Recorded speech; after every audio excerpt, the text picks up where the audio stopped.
the one and only Joe Shockman. Thanks all. Thank you all for coming. Great to be here. I just want to share some of the things that I've learned over my career, some of the things that we've done well, some of the things that we could have done better. So hopefully you'll learn the easy way, so you don't have to learn the hard way. So let's see.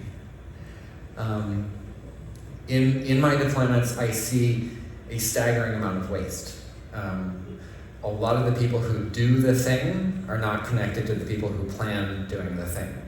And that disconnect causes an amount of waste that is, in some ways, inconceivable if you haven't seen it yourself. I've got a client with a $1.6 million a month cloud bill. And I've been working with them for several years to rein that in while continuing to provide the essential services that make their business a business. I just want to take a moment to say, as we move to the cloud, not everything has to be cloud. There are certain times and places where you want to bring your workloads back on-prem. I worked with an AI company years ago, back before the current AI boom, that had a really brilliant model where they do inference in the cloud. They run their service, their production service, in a Kubernetes cluster that auto-grows, auto-shrinks, has safe deploys. They did their AI training on-prem. The AI training can produce a model that's actually very modestly sized, and the AI ML ops pipeline can shove that model to the cloud, and you get your AI training for a quarter the price. Keep that in mind. That's one of the key places where if you're doing AI training and it's not tightly controlled, you're probably wasting money. Let's get right down to brass tacks. This is like the specific methods that I have seen successfully control cloud costs. Aggressive right sizing is my favorite. I actually had that down on the list, but I moved it to the top this morning because it's my favorite. It's my favorite because it annoyed the crap out of me as an individual contributor. I was at Google.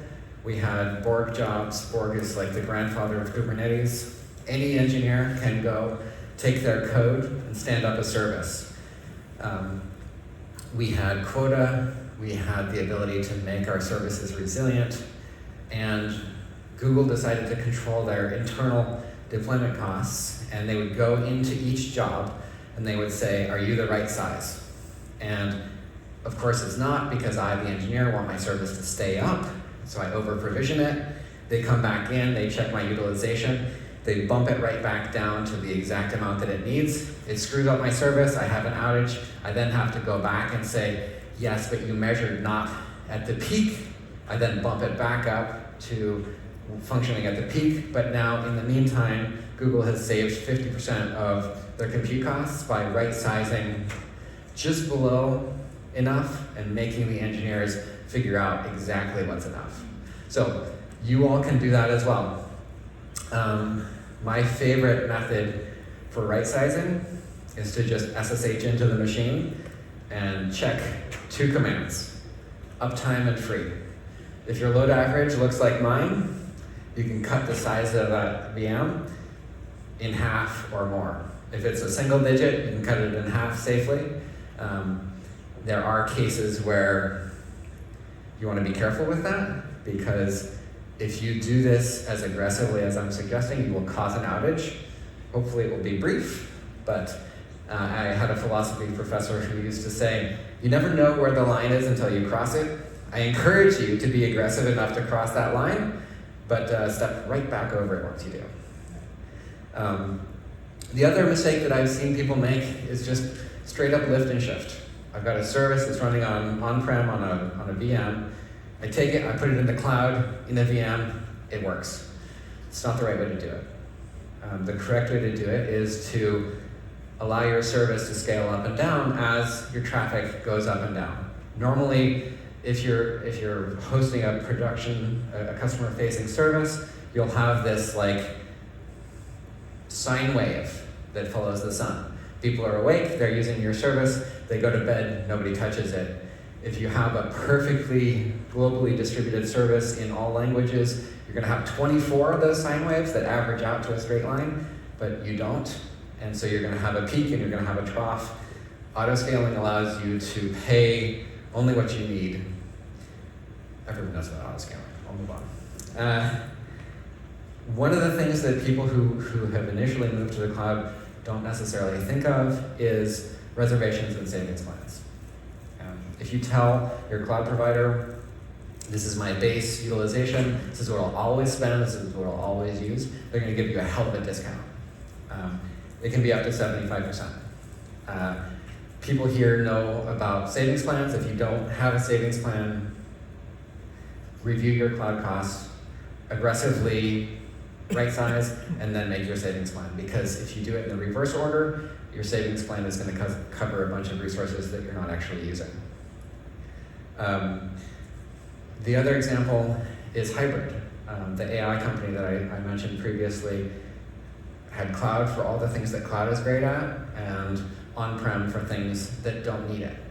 You know, cloud services are amazing because you have network attached storage, you have object store, you have managed EBs, you have auto-scaling. If you're not using those things, you're still paying for them. You're paying 4 times as much for your compute because all of these things are available. And if you're not using them, stop wasting your money. Move your workloads that don't use any of those things back to on-prem, save your money, pay more engineers. One of the really successful things that I have seen companies do is make it everybody's job. So I, as an implementer, don't think a lot about the cost of my service. I'm just trying to solve the problem. But if you make it known to the people who are doing the work at your company that they too are empowered to control those costs and encouraged to control those costs, they can step up and find something that's wrong and fix it. I had a situation in January, same client spending $1.6 million a month. It was like 2 o'clock in the morning and I woke up and I'm like, hey, I wonder if there are any unattached EBS volumes. EBS is the cloud storage, you attach machines, it's bootable, it's amazing. Sometimes you detach it, you kill the machine, you forget to delete the storage. So I just swept the whole account for unattached EBS volumes, storage that I have provisioned, that has data on it, that I don't need anymore. I saved $40,000 a month. One person waking up at 2 in the morning, having an idea, having the freedom to go and check, and then being encouraged by management to save those costs. If you create the culture of it's everybody's job, people are going to find things like this and they're going to fix them. You can also specifically make it a person's job. For $40,000 a month, you can hire a lot of people to review your cost control. Create a quarterly schedule, review each of the machines to see if they're right size, take a look at the strategies and connect them to the implementation and see if you're like actually doing the thing and if you're doing the thing in a way that's cost effective. It's actually super easy to do. I can train anyone to do it, but somebody has to be doing it as part of their job. If it's a secondary part of their job, they're busy and they won't have the time to be effective at it. The other thing is that when you're negotiating, you have to be willing to walk off the lot. You have to be able to go to your cloud provider and say, I have other options, you're going to work with me, or I'm going elsewhere. The client with the huge bill found workloads that don't need all of the advanced cloud features. They went to AWS, they said, cut us a deal. AWS dragged their heels. We kicked off a massive project to migrate workloads off of AWS onto something that's a quarter the price, and I believe the cost savings are $300,000 a month at last time I checked.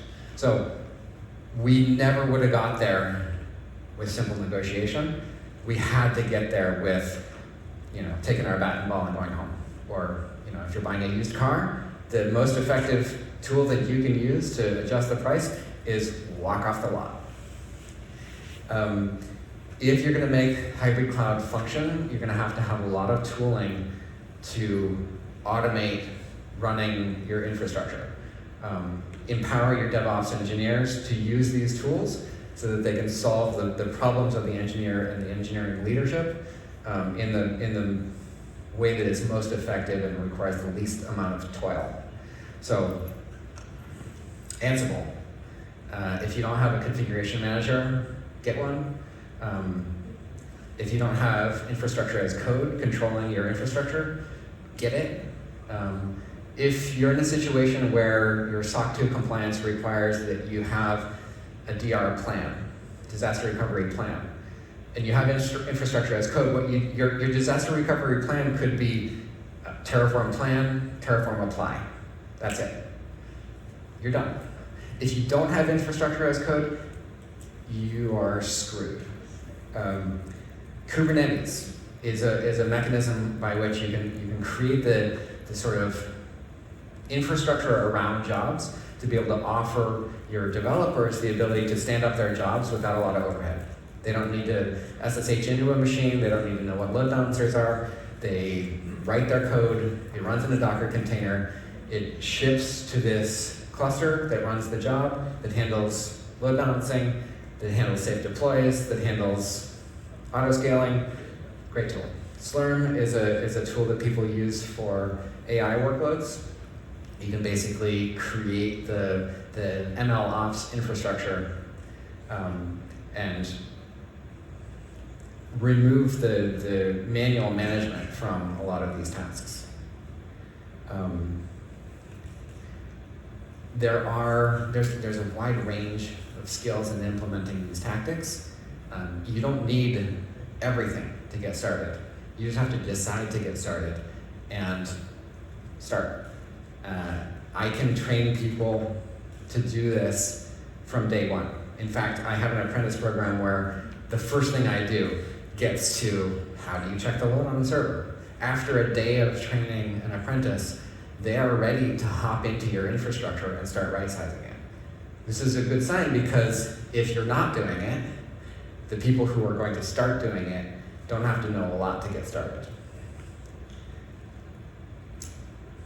So, ask for help.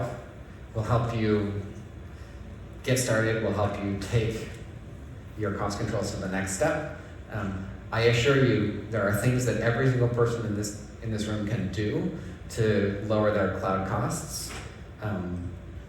You will be able to do it yourself if you try. You'll be able to do it better if you ask for help. Any questions? Sure. You mentioned your training program. Like, I'm guessing that's virtual. Like, if we want to say get some employees trained up, what do we do? Yep. The question was the training program. If I want to get some employees trained up, how do we do it? Just ask. QuadBridge can help.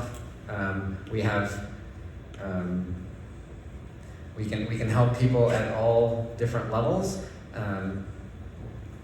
level up. Any questions specific to the tactics of cost control? Yeah. We're currently on-prem now, and we're building our next generation of SaaS. Yeah. For the cloud. We've done an evaluation of what we do now on-prem, and we'll be close to $1.6 million per month if whatever we're shooting to the cloud in its current iteration.